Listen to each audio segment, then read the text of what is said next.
रश्मि Mishra, BEd के Excel research क्रियात्मक अनुसंधान के विषय में चर्चा करूंगी कि ये क्रियात्मक अनुसंधान बीएड में फर्स्ट ईयर में 40 दिन की जब हम ट्रेनिंग करते हैं, फिर उसमें जो प्रॉब्लम आती हैं, समस्या क्या क्या दिखती हैं हमें 40 दिन की ट्रेनिंग में विद्यालय में, कि शिक्षक पर या शिक्षार्थी पर या स्कूल पर, विद्यालय पर या प्रबंधक पर जो भी हमें समस्या दिखती हैं, उनको हम उस पे एक समस्या को लेकर एक्सेल रिसर्च करते हैं।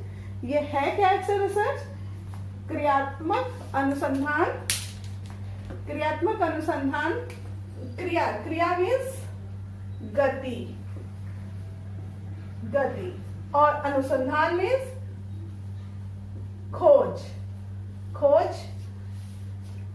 खोज, किसी चीज की खोज करके गति प्राप्ति कराना। स्टीफन एंड कोरे ने अपनी परिभाषा में ये बताया है कि वह प्रक्रिया जिसके द्वारा अभ्यासकर्ता अपने निर्णय एवं क्रियाओं का मार्ग निर्देशन, संशोधन व मूल्यांकन करने के लिए अपनी समस्याओं का वैज्ञानिक ढंग से अध्ययन करने का प्रयास करते हैं। मतलब कि प्रक्रिया मीन्स जो प्रोसेस है आपका, अभ्यास करता मीन्स स्वयं जो अभ्यास करता जो करने जा रहा है, निर्णय एवं क्रियाओं का मार्ग निर्देशन, संशोधन व मूल्यांकन, मतलब उनका मार्ग निर्देशन भी करेगा, संशोधन जो भी कमियां होंगी वो संशोधित करेगा, वह मूल्यांकन करके इवैल्यूएशन भी करेगा, अपनी समस्याओं का किस तरह से समस्याओं का मूल्यांकन करेगा, वैज्ञानिक ढंग से। ठीक है। हार्ट एंड वुड ने क्या कहा है?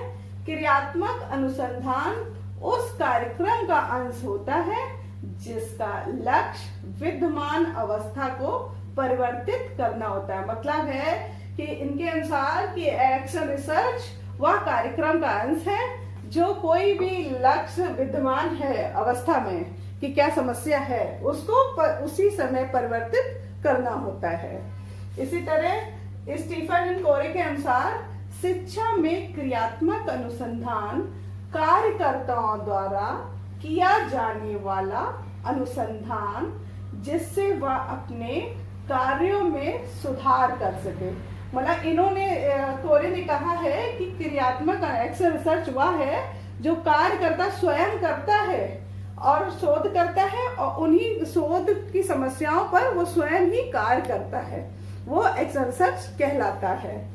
ठीक है। इसमें दो बिंदु इन्होंने मेन पॉइंट दिया है कि अनुसंधानकर्ता स्वयं ही अनुसंधान का उपभोक्ता होता है। मतलब कि जो रिसर्च कर रहा है वह रिसर्च खुद ही पर भी करेगा ही, उसका उपभोक्ता में खुद पर ही करेगा।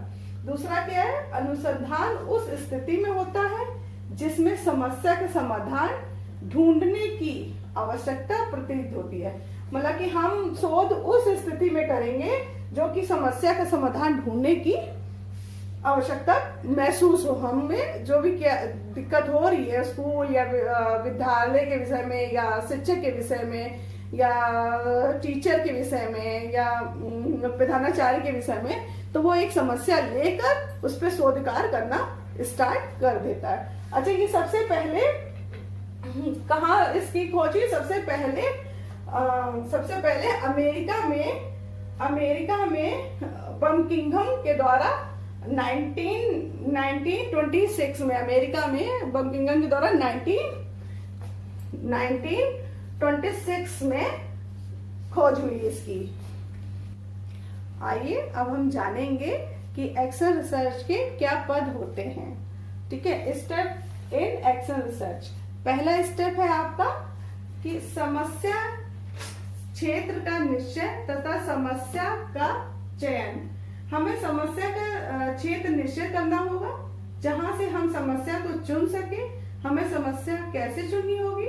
जो कि हम जिस विद्यालय में पढ़ा रहे होंगे वहां पर जो भी प्रॉब्लम सामने देखने को मिलती है, जैसे कि कक्षा में बहुत कम बच्चे आए या बच्चे पढ़ने में मन कम लगाए या क्लास में बच्चे शोर बहुत मचाते हैं या एक क्लास ऐसी भी है जिसमें बच्चों के नंबर कम आते हैं, या उनकी लापरवाही है, ये जो भी समस्या है उनमें से हम किसी एक कारण का चयन करेंगे जिस पर कि हम कार्य कर सके, उसी समस्या का हम चयन करेंगे।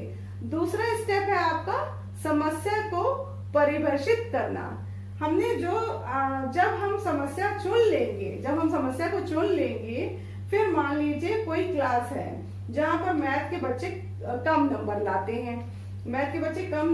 हैं, जिससे कि हम क्यों कम नंबर लाते हैं, क्या कारण है, बच्चे क्लास में मन नहीं लगा रहे मैथ में, या टीचर मन नहीं लगा के बच्चों को पढ़ा रहा है, या बच्चों का खुद ही मन नहीं लग रहा है, या बच्चों मैथ की क्लास बहुत पीछे लास्ट में होती है इसलिए बच्चे नहीं मन लगा रहे हैं। इन सब कारणों का पता करके हम परिभाषित करेंगे। फिर तीसरा स्टेप है आपका अनुसंधान प्रस्ताव के उपदेशों का निर्माण करना। फिर हम अनुसंधान के जो प्रस्ताव हैं उनके उपदेशों का निर्माण करेंगे कि किस तरह हम करेंगे उनका, कि पता लगाएंगे कि जो भी हम रिसर्च करेंगे एक्शन रिसर्च के अंतर्गत ही इन्हीं के उद्देश्य क्या क्या हैं, किन बात पर हम सारा निर्माण कर लेंगे। चौथा स्टेप है आपका क्रियात्मक परिकल्पना तैयार करना। परिकल्पना क्या होती है? जब आप एक चीज को सोचते हैं, ये कारण हो सकता है, किस कारण की वजह से समस्या है, जैसे टीचर देर से आ रही है, या दूसरे पीरियड में चली जाती है, या फिर टीचर जब जाती है और दूसरी टीचर उस क्लास में पहुंचती है, उस बीच में गैप जो होता है उसमें बच्चे हल्ला मचा रहे हैं या शोर मचा रहे हैं या मन नहीं लगा रहे हैं। तो हमें इन सब कारणों की एक परिकल्पना में सोच रखने की क्या क्या कारण हो सकते हैं, उन सबको परिकल्पना के आधार पर हम तैयार कर लेंगे। परिकल्पना आपकी स्वयं की बनाई गई होगी। ठीक है। आपका नेक्स्ट स्टेप है आपका अभिकल्प निर्माण एवं उपकरणों का विकास करना। इसमें आप सारे डाटा कलेक्शन करेंगे कि क्या क्या कारणों से हम जो परिकल्पना मैंने तैयार करी है उनके उपकरण, सारी डाटा कलेक्शन इसके अंतर्गत आएगा। फिर हमारा नेक्स्ट है योजना का क्रियान्वयन। अब आप इसमें इम्प्लीमेंट, जो भी आप इम्प्लीमेंट करेंगे वो सब इसी योजना के आधार पर ही करते रहेंगे, प्लान बनाकर सारा करते रहेंगे।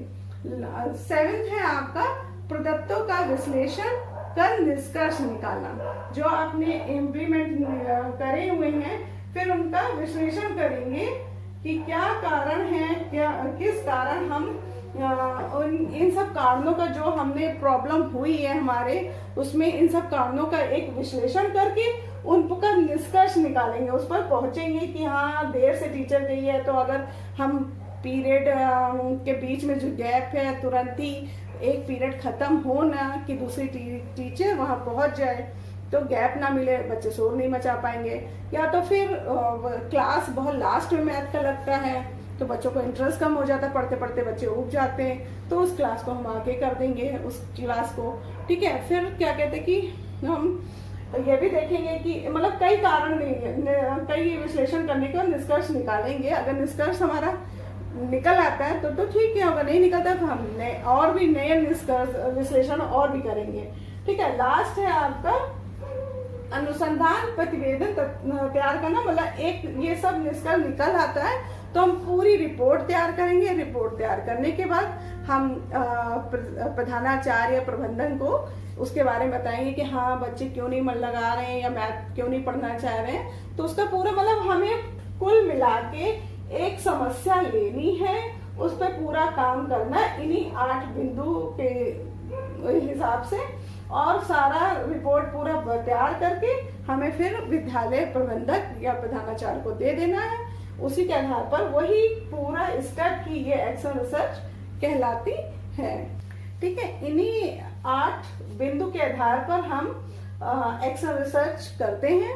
कोई भी एक समस्या ले लेंगे, उस पर यही सारे पॉइंट जो मैंने बतलाए हैं उन पर कार्य करते करते लास्ट में रिपोर्ट तैयार हो जाएगी, वो रिपोर्ट को प्रस्तुत कर देंगे। यही है एक्शन रिसर्च। आपको कैसा लगा ये बताइए।